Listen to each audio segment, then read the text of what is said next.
If you like Spider-Man, I guess you do. He is at least in the top 3 most popular superheroes. He has a gigantic fan base from its comics, movies, cartoons, and video games. With What If I Told You there's a Spider-Man movie filming right now? Not Thomas Andrews or Tom Holland's movie. I'm talking about a fan-made film with an insanely high budget. It was getting so much attention on the internet. People were encouraging them to make it better. But suddenly, all this hype just wiped out. How did that happen? Let's look at their unique story. Our greed, ambition, and ego ruined this passion story. 2015. You haven't given up in high school. He was a big Spider-Man fan. He grew up with Tobey Maguire movies, with all the comics. He loves these characters from a young age. He wanted to make his Spider-Man movie, so Gavin worked on himself, made so many short films, and joined the film festival. He had talent, and he was a famous director in the school. Even he opened a cinema group in the school and made a small amateur film. There were others, but he always had other projects in his head. A Spider-Man movie that takes place right after Peter lost, when at the end of 21 and 20.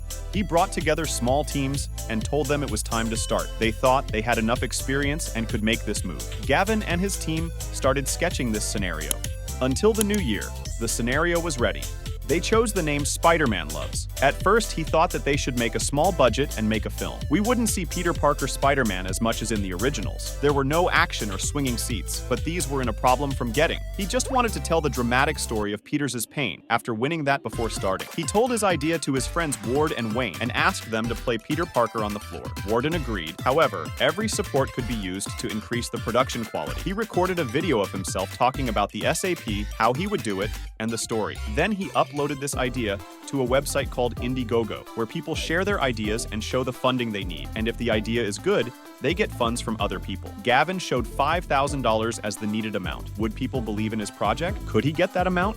Yes, he got a $5,000 budget in the first 24 hours.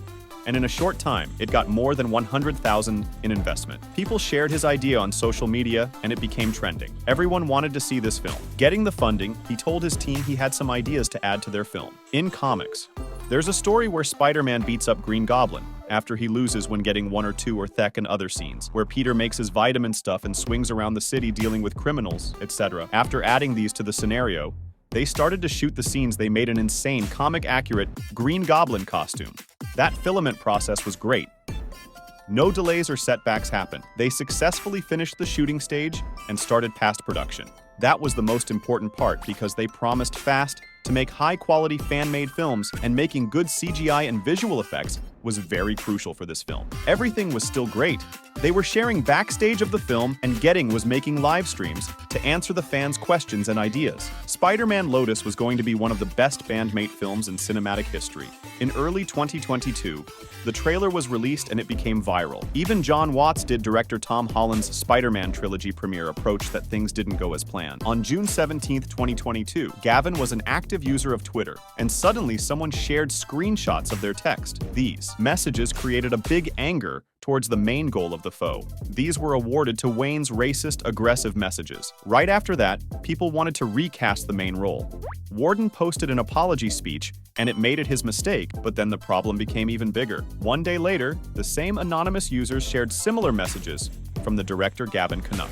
Us agreeing with Warren's thoughts and making similar statements, even not just messages, voice records and videos. Gavin spread the internet instantly. He shared an apology letter just like a warning, but it didn't solve the problem. The actresses of Grim Gulf, Mary Jane and Gwen Stacy, shared their disappointment towards the director and main role they were proud of playing in this film, but they said Gordon got this hone. In this film, the project was failing. But who was this anonymous guy to share this message?